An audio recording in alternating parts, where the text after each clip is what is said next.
Hello students, welcome back to the interesting story Fair Play. Today we will do its second part.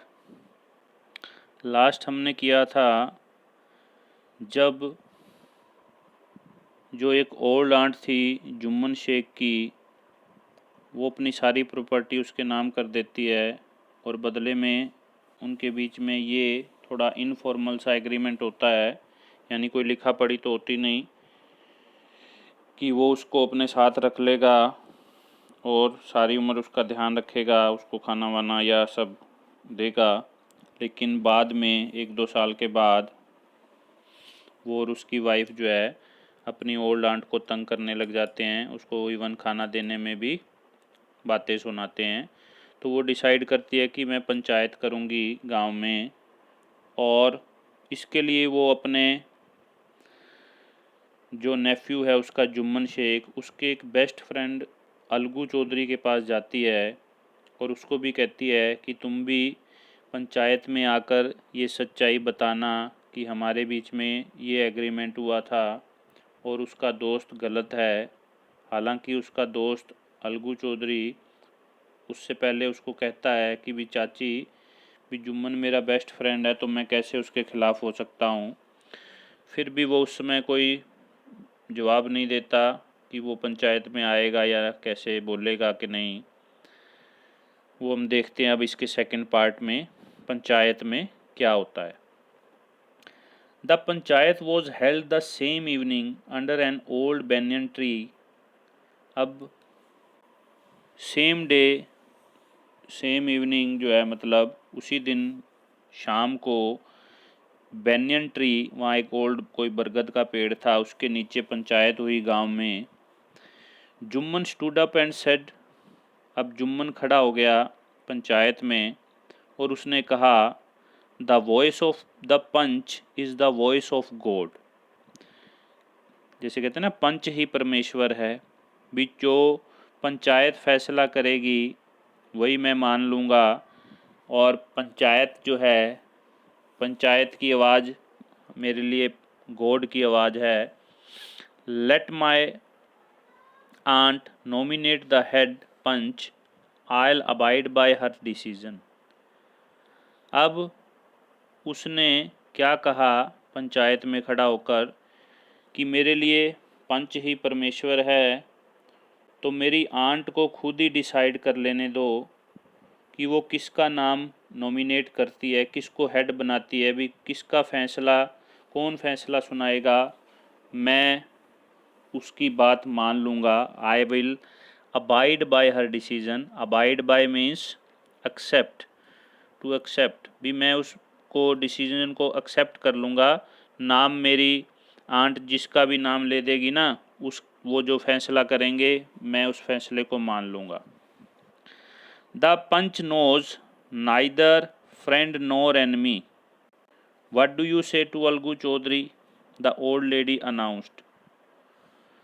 अब उसने कहा कि पंच का ना तो कोई फ्रेंड होता है, ये उसकी आंट कह रही है कि पंच का ना तो कोई फ्रेंड होता है ना कोई एनिमी होता है, भी पंच तो निष्पक्ष ही फैसला सुनाते हैं। तो मैं तो अलगू चौधरी का नाम नॉमिनेट करूंगी। भी अलगू चौधरी के बारे में क्या विचार है अगर मैं उसको हेड बनाती हूँ पंच का, और साथ में उसको ये भी बात कह देती है कि पंच का ना कोई फ्रेंड होता है ना ही कोई एनिमी होता है, ताकि वो फैसला जो है बड़ा निष्पक्ष जो है वो सुनाए। तो ये बात उसने साथ में उसको कह दी।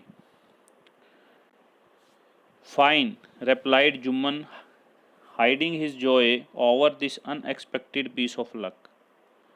अब जुम्मन की तो लॉटरी खुल गई। जुम्मन ने अपनी खुशी को जो है छुपाते हुए उसको लगा कि ये तो अनएक्सपेक्टेड पीस ऑफ लक, यानी कि ये तो मेरा भाग्य ही खुल गया, इसने तो मेरे दोस्त का ही नाम ले दिया। तो उसने भी फटाफट हाँ भर दी। कहता है ठीक है, फिर इसको पंच हेड बना लो और ये जो फैसला करेगा मैं मान लूँगा। और अंदर ही अंदर वो खुश हो रहा था भी ये तो मेरा दोस्त है, ये तो मेरे पक्ष में ही फैसला सुनाएगा। अब अलगू क्या कहने लगा उस बात पे, कहता है चाची you are aware of my friendship with Jumman, said Alagu. Alagu ने कहा कि चाची तुम तो मेरी और जुम्मन शेख की फ्रेंडशिप के बारे में अच्छे से भली भांति जानती ही हो। अब आंट ने क्या कहा, आई नो दैट, कहती हाँ मैं जानती हूँ कि तुम दोनों अच्छे दोस्त हो, but I also know that you will not kill your conscience for the sake of friendship. Conscience, conscience होती है अंतरात्मा, मन की बात, या हम कह सकते हैं the part of your mind that tells you whether your actions are right और रॉन्ग। भी माइंड का एक ऐसा पार्ट जो हमें अंदर से ये बताता है कि ये चीज़ सही है या गलत है। तो उसकी आंट ने क्या कहा, कहती है हाँ मैं जानती हूँ कि तुम दोनों पक्के दोस्त हो, लेकिन मैं ये भी जानती हूँ कि तुम जो है अपनी दोस्ती के लिए अपनी अंतरात्मा को नहीं मारोगे या अपनी अंतरात्मा की बात को समझोगे, सुनोगे और उसके बिहाफ पर ही फैसला सुनाओगे कि जो बात सही है वो सही को सही बोलोगे। God lives in the heart of the panch. मैंने तुम्हें पंच हेड बनाया है और पंच के हार्ट में गॉड बसते हैं, कि पंच की आवाज़ गॉड की आवाज़ होती है।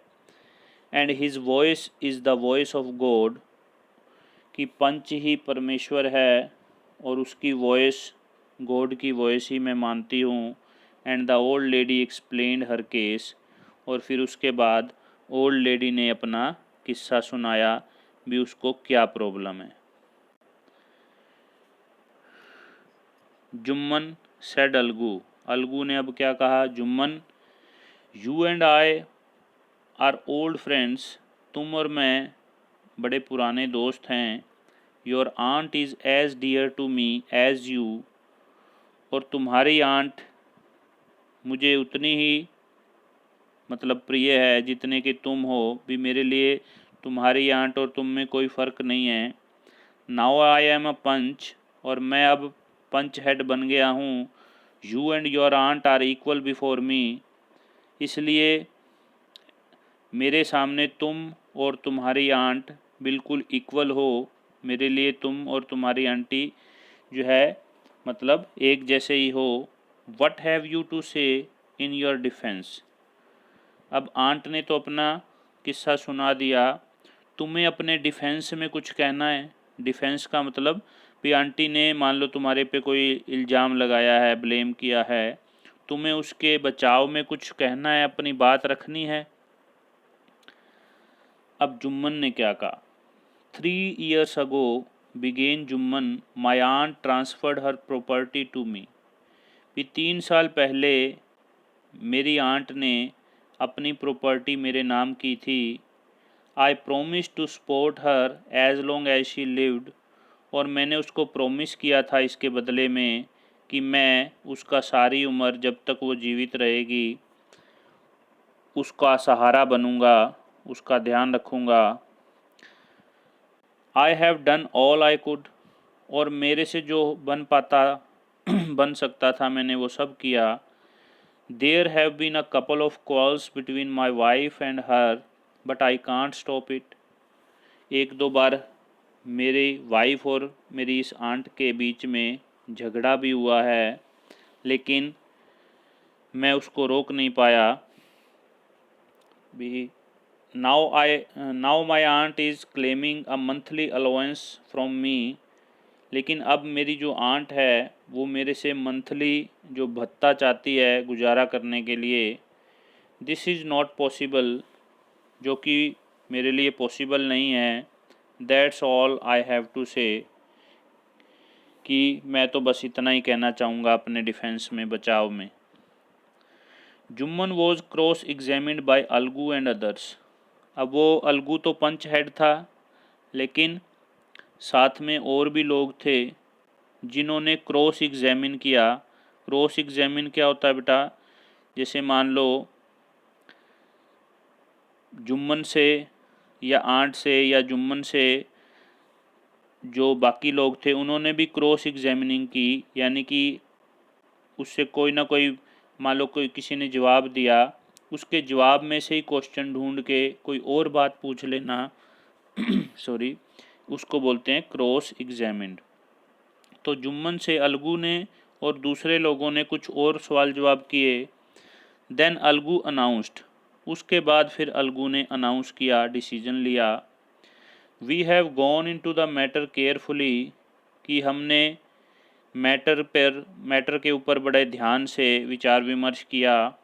इन आवर ओपिनियन, कि हमारी राय में Jumman must pay his aunt a monthly allowance, कि हम इस नतीजे पर पहुँचे हैं क्योंकि वो उस टाइम जज का काम कर रहे हैं कि जुम्मन को जो है अपनी आंट को एक मंथली अलाउंस जो है वो ज़रूर देना पड़ेगा, और else the property goes back to her, अगर वो ऐसा नहीं करता है तो सारी प्रॉपर्टी उस आंट को उसकी वापस दे दी जाएगी। तो ये उन्होंने, पंचायत ने डिसीज़न लिया कि क्योंकि उसमें अलगू भी था, अलगू ने अपने फ्रेंडशिप ना निभाते हुए उसने अपने दोस्त के फेवर में मतलब फ़ैसला नहीं सुनाया, जो कि जुम्मन सोच रहा था कि मेरे दोस्त को ही हेड बना दिया इसने तो आंट ने, और ये मेरा दोस्त तो मेरे ही हक़ में फ़ैसला सुनाएगा। लेकिन उसने ऐसा नहीं किया। अलगू ने जुम्मन शेख के ख़िलाफ़ ही फ़ैसला सुना दिया और उसको कहा गया कि जुम्मन जो है अपनी आंट को मंथली गुजारा करने के लिए कुछ ना कुछ भत्ता देगा, अलाउंस देगा। अगर वो ऐसा नहीं करता है तो सारी प्रॉपर्टी आंट को वापस दे दी जाए। ये फ़ैसला सुना दिया उन्होंने और पंचायत का फ़ैसला उसको अब मानना ही पड़ेगा। Now the two friends were seldom seen together. अब एज एक्सपेक्टेड ये तो होना ही था, जब उसने उसके खिलाफ फैसला सुनाया है तो दोनों की दोस्ती में तो दरार आनी थी। तो दोनों दोस्त उसके बाद इकट्ठे दिखाई नहीं दिए। सेल्डम होता है रेयरली, बहुत कम, ना के बराबर, कि उसके बाद दोनों दोस्त इकट्ठे दिखाई नहीं दिए। The bond of friendship between them was broken, और उनकी दोस्ती का जो बॉन्ड था, जो बंधन था दोनों के बीच में, वो ख़त्म हो गया। जो दोस्त एक दूसरे के लिए, एक दूसरे की फैमिली का इतना ध्यान रखते थे, जान छिड़कते थे एक दूसरे पर, वो दोस्ती उनके बीच में टूट गई। In fact Jumman was Algu's enemy and wanted his revenge. अब तो इतना तक हो गया था कि जुम्मन जो है वो अब अलगू का दुश्मन हो गया था, उसको दुश्मन समझने लगा था और उससे अपना बदला लेने की सोच रहा था, या उससे वो अपना बदला लेना चाहता था कि इसने मेरे हक़ में फ़ैसला नहीं सुनाया मेरा दोस्त होने के बावजूद। तो वो अब कोई ना कोई ऐसा चांस ढूंढ रहा था कि जब वो अपना बदला ले सके, किससे? अलगू से। ओके बेटा, आज हम सेकंड पार्ट करेंगे, इतना ही। That's all for the day. इससे रिलेटेड जितने क्वेश्चंस हों वो आप प्रैक्टिस नोटबुक में कर लेना।